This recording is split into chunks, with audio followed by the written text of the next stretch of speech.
Hey there, it's lil.sushi. Um, we are starting off my first video with an original poem, creative writing piece, whatever you want to call it, called First Pride, and let's get to it.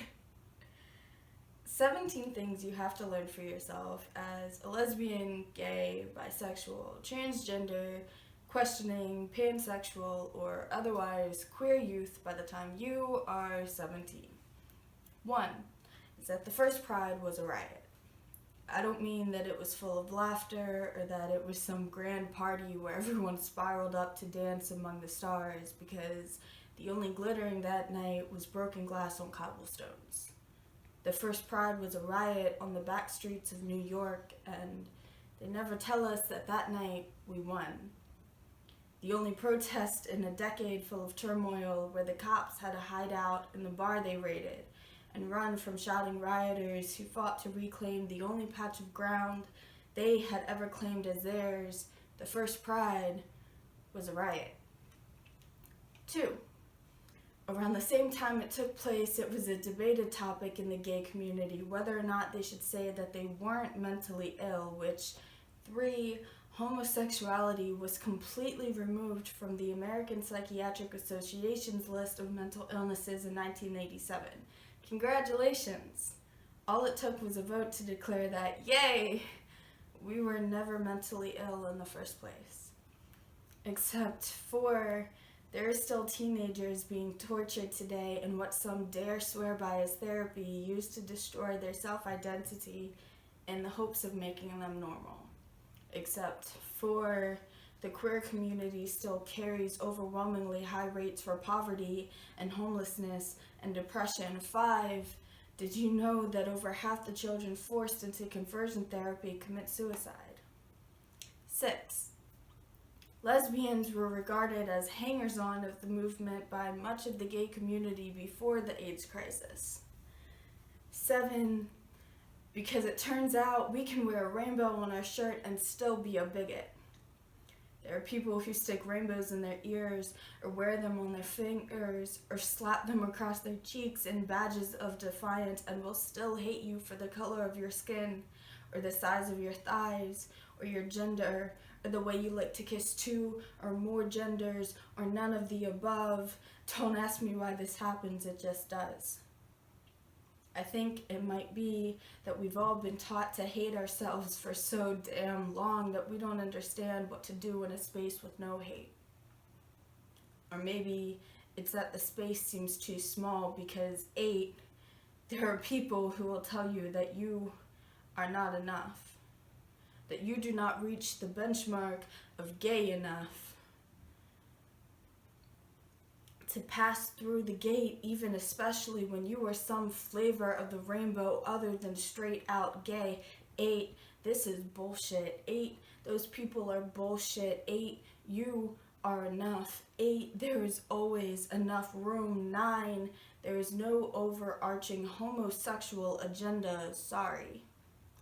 We're all kind of flailing along in here trying to figure out some way to make it work, when most of us have nothing in common except that society looked at us in different ways and decided we didn't fit in, so we should all go be misfits together under one big rainbow flag. 10, but just so you know, there are plenty of other flags. There is one for you, I promise. 11, misfits may not all need the same things, but we need to stick together.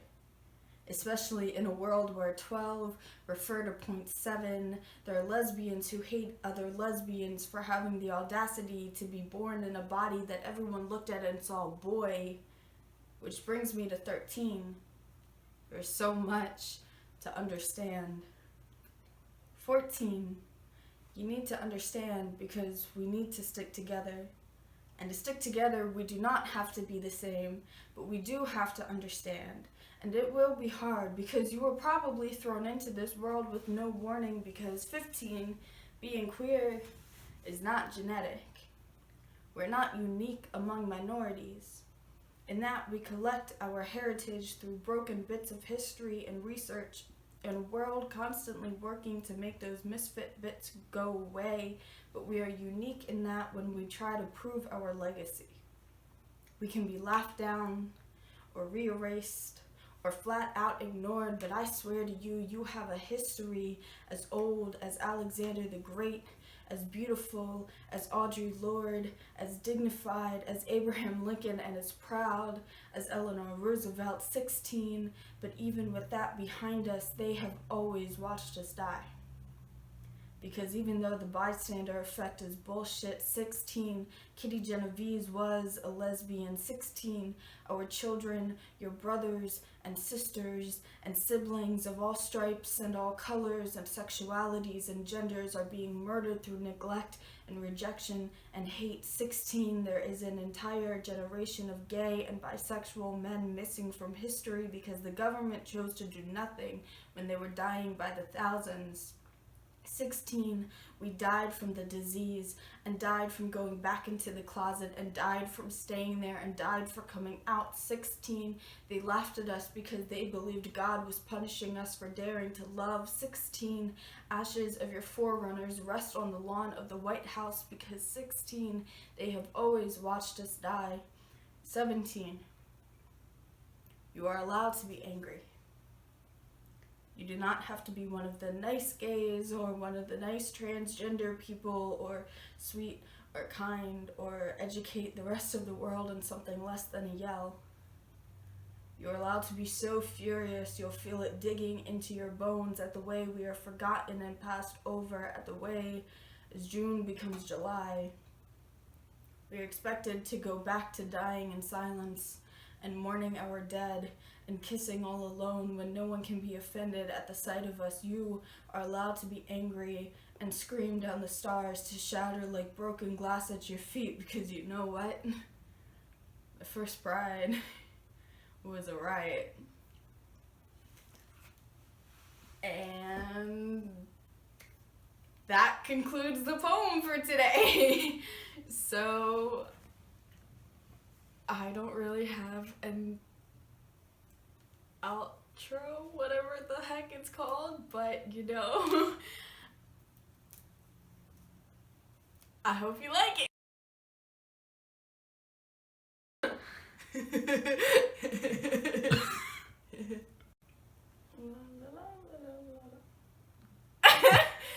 Hey there. This is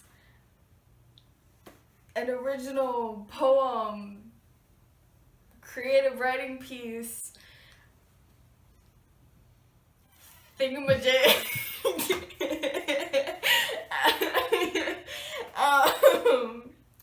Anyway.